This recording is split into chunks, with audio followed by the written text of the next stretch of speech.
میں نے پڑھے ہیں نا, میں تو اصلی تصوف کا فالوور ہوں, میں نے پڑھے, میں نے واقعی ان اولیاء کی سواریاں پڑھی ہوئی ہیں, وہ واقعی سینسیبل لوگ تھے, سینسیبل کام, اور پراپر ریشنلزم کے ساتھ وہ کام ہوا ہے.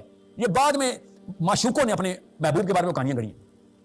یہ جو محمد علی مرزا صاحب کے اسٹوڈنٹ نا, وہ بات کرتے ہیں سر یہ آپ تصوف کے فالوور ہیں, حالانکہ آپ میں مانتا ہوں اس بیچارے کی ایک ہی غلطی ہے, اس کو تصوف سمجھ نہیں آ رہا, وہ پرائم ہوا ہے حدیث سائیکالوجی کے اندر, بس اور کوئی مسئلہ نہیں ہے. اور حدیث سائیکالوجی میں فائدے بہت ہیں بھائی, میں کسی فرقے کے خلاف نہیں, یاد رکھیے گا, میں فرقے ازم کے خلاف ہوں, ہر فرقے کے اپنے فائدے ہیں. وہ اتنا پرائم ہو گیا کہ اس بیچارے کو سمجھ, بیچارہ نہیں, از a great mean by the وے, یہ میں نے تصدیق کی ہے, great man, but he is primed into this psychology کہ جتنے بھی بابے ہوتے نہیں, بالکل بھی نہیں, they make a lot of sense اگر آپ ان کو اس انسٹرومنٹیشن کے تھرو میجر کر کے بتائیں. I know how this works. مسئلہ ہے پاکستانی 2 نمبر جب سنانے پہ آتا تو پھر کہانیاں لپیٹ دیتا ہے ایسی, وہ پھر عام بندہ بھی کہے گا تیرے بابے نے اڑ کے دکھایا, نظر تو بھی اڑ کے دکھا. دس از ناٹ دا ٹیسٹ. یاد رکھیے گا جب 2 نمبر پیر دیکھیں یا کوئی بھی 2 نمبر چیز دیکھیں تو ایک گارنٹی ہوتی ہے کہ اتنے سارے 2 نمبر ایک ہی بات کریں, اس کا مطلب ہے یہ فوٹو کاپی ہے تو کہیں کوئی اوریجنل کاپی تھی, اس سے فوٹو کاپی کر کے بیچ رہے سارے, اور واقعی میں تھی اور ہے بھی, ہوتی بھی رہے گی. میں پاکستانی ورژن آف جتنا بھی آپ نے پڑھا سب اس سب کو ریفیوٹ کرتا ہوں, بات کا اعلان کرتا ہوں, ٹینشن نہ لیں. میں وہ والے بات نہیں آپ کو بتانے آیا ادھر, میں آپ کو بتا رہا ہوں کہ علی بن ابی طالب سے بڑا صوفی کوئی نہیں تھا. آپ دکھاؤ کوئی ان کا, کوئی ایک بزرگ علی بن ابی طالب والا. علی بھائی, حیدر بھائی نے سوال کیا ہے کہ آپ بالکل بھی صوفیوں کو نہیں مانتے, تصوف کے حوالے سے تھوڑا سا ایکسپلین کر دیں پلیز, جزاک اللہ. تصوف کے حوالے سے میں نے کافی دفعہ ڈسکشن کی ہے, میں نے تو مسئلہ 55A پورا ریکارڈ کروایا ہے تصوف کے حوالے سے. اس کا عنوان ہے کہ علم لدنی سے متعلق فرقہ وارانہ نظریات کا تحقیقی جائزہ. تصوف کی جو بیس ہے نا وہ یہ ہے کہ قرآن و سنت کے پیرلل کوئی ایسا علم چل رہا ہے جو سینہ بسینہ ٹرانسفر ہوا ہے. اگر وہ سینہ بسینہ ٹرانسفر ہونے والا علم قرآن و سنت کے موافق ہوتا تو ہم اسے سر آنکھوں پہ رکھتے. جس طرح میں بھی کئی ایک جملے ایسے بول دیتا ہوں جو میں نہیں بولے ہیں, ٹھیک ہے, نبی کے جیسا ہے ہی کوئی نہیں, بابت شاہی کوئی نہیں. اب یہ تو قرآن حدیث میں کہیں نہیں لکھا ہوا, ٹھیک ہے.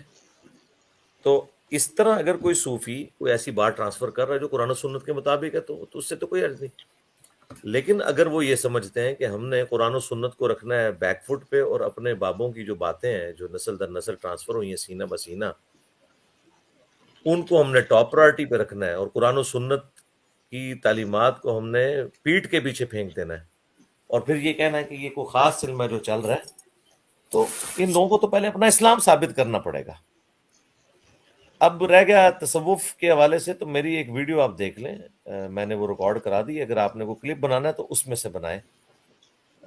Reply to Maulana doctor Misbahi آن حضرت ابو ہریرہ کے 2 علوم اور علم لدنی. اس میں نے پورا مقدمہ کلیئر کیا علم لدنی کے حوالے سے, وہ ایچ ڈی ریکارڈنگ میں.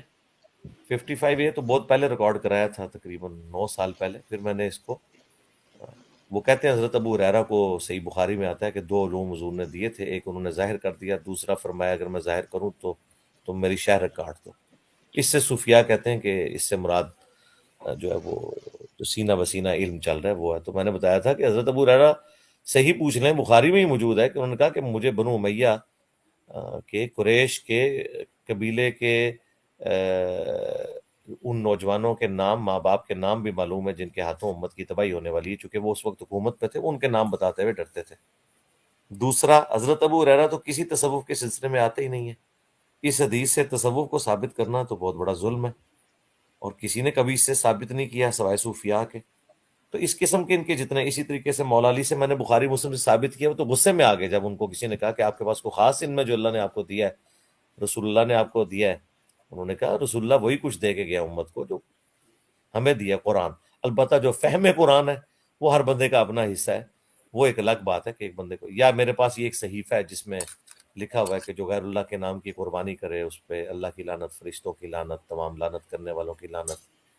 جو شخص اپنے باپ کا نام بدل لے اس پہ بھی اللہ کی لعنت, تمام فرشتوں کی لعنت, تمام لعنت کرنے والوں کی لعنت. جو مدینے میں بدعت کو جاری کرے اس پہ اللہ کی لعنت, فرشتوں کی لعنت, تمام لعنت کرنے والوں کی لعنت. یہ چیزیں انہوں نے کہا, یہ لکھی ہوئی ہیں. تو باقی تو وہ غصے میں آ گئے. وہ ساری حدیثیں ان کا ایک ایک نمبر میں نے اس میں ڈسپلے کرایا ہے, وہ آپ دیکھیں. تو باقی تصوف کا ایک جو پازیٹیو پہلو ہے اس کو تو ہم نے ہمیشہ ہائی لائٹ کیا ہے کہ اگر تصوف کا زہد والا جو ایلیمنٹ ہے اس کو دیکھا جائے, یعنی دنیا سے بے رغبتی، تو وہ تو عین اسلام ہے، وہ تصوف نہیں ہے. وہ تو نبی اسلام کی حدیث ہے بخاری مسلم میں کہ اے اللہ محمد اور آل محمد کو بس اتنا رزق دینا کہ ان کی روح اور جسم کا رشتہ برقرار رہے. اب دنیا سے بے رغبتی کے بارے میں جتنی حدیثیں ہیں اس طرح کی، وہ زہد والا پہلو، کتاب الزہد چیپٹر ہے صحیح مسلم کے اندر، اور بخاری میں اسی چیپٹر کا نام کتاب الرقاق ہے. تصوف کا لفظ نہیں کہیں پہ انہوں نے استعمال کیا. ایون ان کے خلاف باتیں موجود ہیں صوفیاء کی ایکٹیویٹیز کے، ان کا غلو کرنا عبادت میں. امام بخاری نے باقاعدہ بخاری میں باب باندھا ہے کہ عبادت میں غلو کرنا مکروہ ہے. اور وہ 3 صحابہ والی حدیث لے کے آئے ہیں، جس میں سے ایک نے کہا تھا میں شادی نہیں کروں گا، دوسرے نے کہا تھا میں روزانہ روزہ رکھوں گا، تیسرے نے کہا تھا میں پوری رات عبادت کیا کروں گا. تو نبی علیہ السلام نے بلا کے ان کو ڈانٹا تھا اور فرمایا کہ، نے کہا میری سنت ہے. اور پھر آپ نے فرمایا کہ تم میرے طریقے سے ہٹے ہوئے ہو، من رغب عن سنتی فلیس منی، جو میرے راستے کو چھوڑ دے گا اس کا مجھ سے کوئی تعلق نہیں ہے. اور اس حدیث سے امام بخاری نے رزلٹ نکالا ہے کہ عبادت میں غلو کرنا یہ مکروہ ہے، دین میں ناپسندیدہ ہے. تو صوفیاء تو کلیم کرتے ہیں جی 40 سال تک عشاء کے وضو سے فجر کی نماز پڑھی حضرت شیخ عبد القادر جیلانی نے، حضرت امام ابو حنیفہ نے، اور باقی بزرگوں کے بارے میں. تو یہ ساری کی ساری چیزیں جو ہیں وہ تو قرآن و سنت کے بالکل خلاف ہیں. اب رہ گیا ایک بھائی کا یہ بات کرنا کہ جی یہ جو آج کل کا تصوف ہے ہم اس کو نہیں مانتے، ہم پرانے تصوف کو مانتے ہیں. تو ہم ان سے کہیں گے میرے بھائی خدا کے لیے پرانے کو بھی پڑھ کے دیکھ لیں آپ، پرانے بھی یہی کچھ تھے. اور پھر ان کا یہ کہنا کہ جو نقل ہے وہ ہوتی اس چیز کی ہے جس کی اصل موجود ہو. تو اس کا جواب ہم آپ کو دیتے ہیں کہ اصل موجود ہے، لیکن اصل تصوف کی صوفیاء میں نہیں ہے، بلکہ اصل جو ہے وہ قرآن و سنت میں تھی، جس کی انہوں نے نقل اتاری اپنے بابوں کے لیے. مثلا بخاری میں آتا ہے کہ غلاف کعبہ جو ہے وہ رسول اللہ کے دور سے پہلے بھی چڑھتا تھا، آپ علیہ السلام کے دور میں بھی، اور صحابہ بھی چڑھاتے تھے. انہوں نے قبروں پہ غلاف چڑھانے شروع کر دیے. خانہ کعبہ السلام شریف کو علیکم غسل، جینا صاحب. جی قبروں کو غسل دینا شروع کر دیا انہوں نے خانہ کعبہ شریف کے غسل کو دیکھ کے. تو یہ نقلیں انہوں نے اتاری ہیں، انبیاء کے مقابلے پہ تصوف کو کھڑا کیا ہے. کوئی گڈ تصوف اور بیڈ تصوف نہیں ہے. تصوف ایک پورے کا پورا ایک سسٹم ہے جو انبیاء کرام کی نقل اتارتے اتارتے انہوں نے اپنے بابوں کو انبیاء کے اس جگہ پہ لا کے کھڑا کر دیا. تو یہ تو ایک تھریٹ باتیں ہیں، ان کو اندازہ نہیں ہے کہ کتنا معاملہ خراب ہو چکا ہے. ان بیچاروں کو کوئی اندازہ نہیں ہے. یہ کہتے تو ہمیں بچا رہے ہیں، لیکن حقیقت بات ہے کہ یہ بھی جن کو کوٹ کرتے ہیں چاہے نئے ہوں یا پرانے، وہ سارے کے سارے بچا رہے ہیں. قرآن و سنت کی تعلیمات بالکل ڈیفرنٹ ہیں.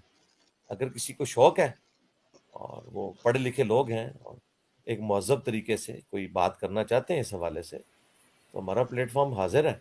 وہ دلائل قرآن و سنت کی روشنی میں لے کے آئیں، ہمیں کوشچن پٹ کریں، ہم انشاءاللہ ان کے جواب دیں گے. خالی جنرل باتیں کر دینا تو یہ بالکل زیادتی والی بات ہے، اور اس طرح کی سویپنگ سٹیٹمنٹس دینا، مجھے پتا ہے کہ وہ کس کی طرف اشارہ کر رہے ہیں، لیکن میں ان کا نام بھی نہیں لینا مناسب نہیں سمجھتا. اس کی وجہ یہ کہ ہم انہیں نہ تو اپنا کمپٹیٹر سمجھتے ہیں، نہ ہم انہیں کسی فرقے کا نمائندہ سمجھتے ہیں کہ ہم ان کو اس طرح بائی نیم مینشن کریں. وہ بھی اللہ کے راہ کے مسافر ہیں، انشاءاللہ ایک نہ ایک دن انہیں ہماری باتیں سمجھ آ جائیں گی انشاءاللہ تعالیٰ، اگر انہوں نے کتاب و سنت کو پکڑ کے رکھا. اگر انہوں نے فلسفیانہ باتیں کی، منطقیانہ باتیں کی، کورالڈیز بنائی، تو اس طرح کی حرکتیں سارے لوگ کرتے رہے اور اس کا اینڈ رزلٹ کچھ نہیں نکلتا. اصل چیز یہ ہے کہ قرآن و سنت کے جو محکم دلائل ہیں وہ آپ نے ان کے اوپر بنیاد رکھنی ہے. بڑی شخصیات سے مرغوب نہیں ہونا. یہ لوگ عموماً مرغوب ہو جاتے ہیں بڑی جلدی، روب پڑ جاتا ہے ان سے، یار وہ اتنا بڑا، وہ بھی یہ تو لکھ کے گیا ہے.